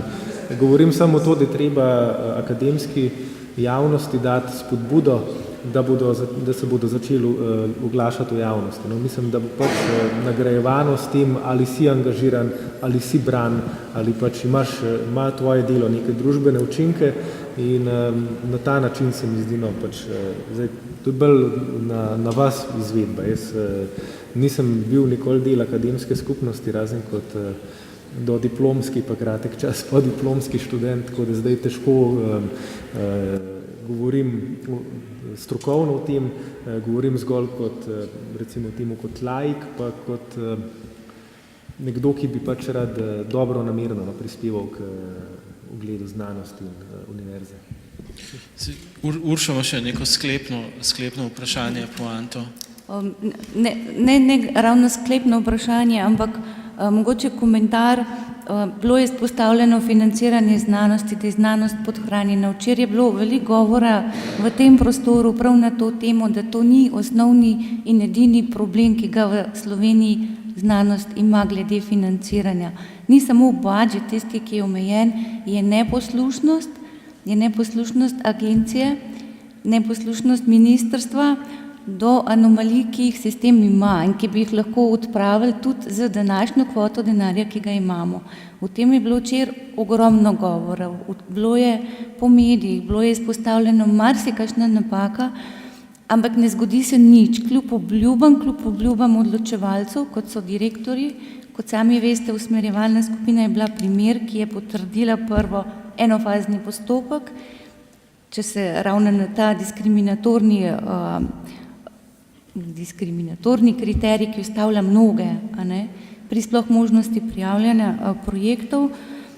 Zadeva se je vrtela 1 leto, potrditev upravni odbor, potrdi znanstveni svet agencije, obljubi direktor agencije, a čez 1 leto imamo nov pravilnik, ki smo spet na dvofaznem. To je en cikel, drug cikel je, recimo, Slovenija nima nobene nacionalne strategije, kako pridobiti sredstva, evropska sredstva. Recimo je bil primer CoFound. Je še marsikakšen program, kjer zamujamo priliko, kako obogatiti naša sredstva, ki jih imamo. Nikakršne strategije ni. V tujini v več državah se s tem ukvarjajo, bom rekla, skupine ljudi, ki gledajo in iščejo, kako pripeljati več denarja v nacionalni budžet namenjen znanosti. Pa mogoče, ker imamo tukaj politika, imamo različne strani, bi bilo zanimivo ena debata o tem, kako končno uveljaviti kakršnekoli spremembe, kakšne poteze vleči, da se v tem našem sistemu, vsaj s tem budžetom, ki vemo, da je trenutno omejen, ga čim bolj gospodarno naložiti v znanstvenike, v znanost samo. In ERC je bil prej omenjen, morda še ta replika na to, kako zamujamo. Pri nas ni enega samega programa, ki bi opolnomočil mladega na karierni poti ali kadarkoli kasneje, mlade programske skupine. Ni programov, ki jih poznajo v svetu, ki so primeri dobrih praks. In to je ravno zakaj ERC, začetni starting grant, smo neuspešni, ker je že zahteva, da raziskovalc nima mentorja za sabo, pri soobjavi, recimo. Tukaj naši niti kriterijev ne izpolnjujejo. Skratka, mislim, da če bi zbrali kritike, mnoge kritike, ki so jih podali različni ljudje, različni znanstveniki, kako jih skomunicirati, kako doseči, da se v tej državi nekaj, kar je mišljeno pozitivna kritika, tudi spremeni. Veš kaj, ker je že ful ura, jaz predlagam, kaj če bi šli tako, da je pač to recimo tvoje vprašanje, kaj spremeniti, pa gremo en krog, tako od Lukata do Tanje. Ja, jaz bom čisto kratek, no sej mislim, da sem glede na povprečje preveč govoril, tako da bi sam ponovil tiste stvari, ki sem jih na začetku. Zdaj, eno je pač, da je treba najti stimulativen način za to, da se znanstveniki javno angažirajo. Drugo je, da je treba pač dobre prakse kadrovanja, ki jih je kolega omenjal, razširiti na celotno univerzo in naj ne bodo to samo svetle izjeme. Tretje pa je, to je pa najbolj komplicirano, pa mislim, da bomo rabili najti odgovor na masifikacijo študija, ki je po mojem zelo škodila ugledu celotne univerze. Tako strani diplomantov, ki imajo zdaj občutek, da njihovo znanje ni nič vredno, kot strani pač celotne javnosti. Meni se zdi, da sta v bistvu dva mehanizma, no, kako se da kaj doseči. Eden preko javnosti, se pravi, da javnost motiviramo, da nekaj zagovarja in potem to vpliva na cel sistem, da se kaj začne premikati. Drugo je pa preko posameznikov, ki si upajo. Ne. Če je na nekem inštitutu, oddelku, kaj vem, neka kritična masa ljudi, ki dobro, podobno napredno razmišlja, potem se da marsikaj narediti. Ne. Če potem kritične maše ni, če en posameznik, se pa ne da nič narediti. Ne. Pri istem okvirju, iste zakonodaje. Ne. Kar naenkrat se stvari lahko rešijo. Ne. In zdaj, to je pač vse s tem, kar je Luka govoril, povezano, ne. Kako več nekako sposobnih ljudi dobiti v te inštitucije, ki bodo potem potegnili to naprej. Ne. Bojim se pa, da trenutno nismo nekako v stanju, da bi nekako črpali sposobne ljudi v te inštitucije. No. Tako moram čutiti. Jaz mislim pa, da je treba povečati denar za znanost. Se ne strinjam čist z vašim Se nisem mislila, da ne. Jaz mislim, da bi to rešili precej stvari. Ne. Je pa res, da bi morala tudi agencija določene stvari hitreje reševati pa spreminjati. Ne. Se pravi, želel bi si bolj dinamičen ta raziskovalni prostor, ne, v smislu sprememb. Ne. Jaz mislim, da je količina denarja velik problem. Inštitucije smo podvrženi velikim pritiskom, kako zagotavljati novo opremo. Če podelijo 1 do 2 projekta na področje na 2 leti, saj ni denarja ne samo za mlade, še za stare jih ni. Ne. To je res velik problem. Ne. In tukaj mislim, uspešnost na naših razpisih je 10% ali pa še manj, ne, kar je res izjemno težko. Ne. In tukaj jaz mislim, da je rešitev za to, da bomo bolj delali, pa tudi, da bomo imeli potem možnosti ljudje, moramo povrniti na tisti nivo, predkrizni nivo. Ne. Mi še vedno operiramo z budžetom, ki je krizni budžet. Ne vem, bom čisto kratka, pa bom najverjetneje se ponovila. Jaz mislim, da mora znanost za svoj boljši ugled predvsem delati dobro, oziroma še boljše in biti stroga do sebe, da je pač najboljša, oziroma da si ne dovoli napak, razčistiti zadeve sami sebi, torej razne, ne vem, medsebojna kreganja, peripetije in tako naprej, in biti veliko bolj samozavestna pri komuniciranju pač sebe javnosti. Zdaj, tole, kar je Urša, kar se zdaj na koncu glede denarja, in to je zdaj vidim kot neka drugo vprašanje, kot pa ugled, ne? Mal ne povezano, ampak predvsem, kako je izboljšati, verjetno tako, da se vzpostavi nek sistem odgovornosti. Če zdaj usmerjevalna skupina reče, mi se strinjamo, da je potrebno odpraviti dvofazni, ne vem, in imeti samo enofazni postopek, če je to zavrženo, da se ve, kdo je odločil, da to ni v redu. In tista oseba, ko bomo vedeli, ti si bil, ta naj potem obrazloži, zakaj, če je bilo tam utemeljeno. Ne? Ni, da se kar napiše pravilnik, člen, pa ni nobene obrazložitve, zato ker, ne? In se mi zdi, da vse veliko nekih formul in vsega v naši znanosti je na ta način brez kakve obrazložitve. Ne? Se mi zdi, da če bi bila neka obrazložitev, ali pa zdaj so te in te novosti, da bi se pisalo, to je novo, ta stvar je zato nova, ker moramo to in to popraviti, da bi bilo cel sistem vrednotenja tudi dosti bolj sprejeto, ne? Dosti boljš, ker bi vedeli, neka logika od zadaj. Zdaj pa veliko pravil zveni čist nelogično ali brez razloga, ne? In to je potem težava pri orientaciji raziskovalca, v kaj bi se usmeril. Ne? Zdaj, glede tega, kar je pa Maja, glede ugleda pa se mi zdi, da če je tam ugled znanosti na drugem mestu, da torej ni nek problem. Ne? Verjetno je torej bolj naloga, da ohranjamo to drugo mesto, ne da gasilce prehitimo, ne? Ali da vsaj, da se ne zgodi, da pade vse skupaj, ali ne? Nek sporen dogodek, ki bi odvzel celotni znanosti ugled. Se pravi, je bolj, kar smo se pogovarjali, naš cilj, da se širi znanje, ne?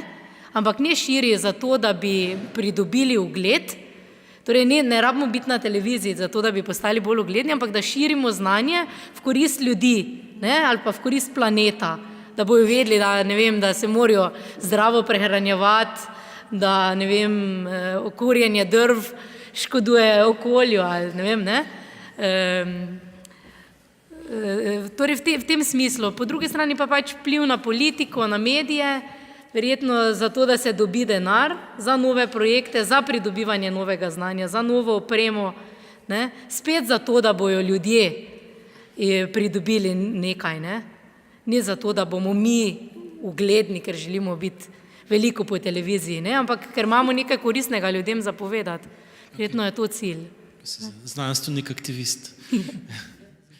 Jaz bi se za zaključek vrnila pravzaprav na eno od idej, od misli vmes, da pravzaprav ključno danes za znanost je vezano s politično močjo. S politično, tako financiranje znanosti je vezano s politično močjo tistih, ki bi zagovarjali, da znanost potrebuje več denarja in tukaj smo prešibki. Ne gre, vsi vejo to, kar mi danes govorimo. Gre za to, da znotraj dodeljevanja moči, lobiranja in vsega tega je znanost prešibka. In drugič, znotraj ARRS in vsega tega, kar se zdaj dogaja, vse je jasno, tudi to, kar je Luka rekel, glede citatomanije in številk in merjanja in točk, vse drži. Pravzaprav točke so neka podlaga dolgoročne ali kratkoročne, srednjeročne strategije, kaj bodo raziskovalci delali večinsko. Vsi posamezniki odstopajo in delajo zaradi svoje duše, ampak večina raziskovalcev dela tisto, kar je bolj točkovano in kar prinaša denar. In znotraj te akademske srenje, pravzaprav in za ARRS-jem, so naši kolegi, znanstveniki, ki so skriti in so politično močnejši in želijo, da se ne spremeni nič, ker jim to, kar je, ustreza. Mi, ki želimo, da se spremeni kaj, pa smo politično šibkejši. Se pravi, gre za politično moč tudi tukaj. Ne zato, da ne bi vedeli, da nas ne poslušajo. Gre za to, da nočejo in so politično močnejši. Se pravi, rešitev je začeti delati na področju politične moči. Končamo. Povabimo še pač vse diskutante, če so kakšne ideje, mogoče za prihodne posvete naše, kako bi se rekli, grupe, ideje.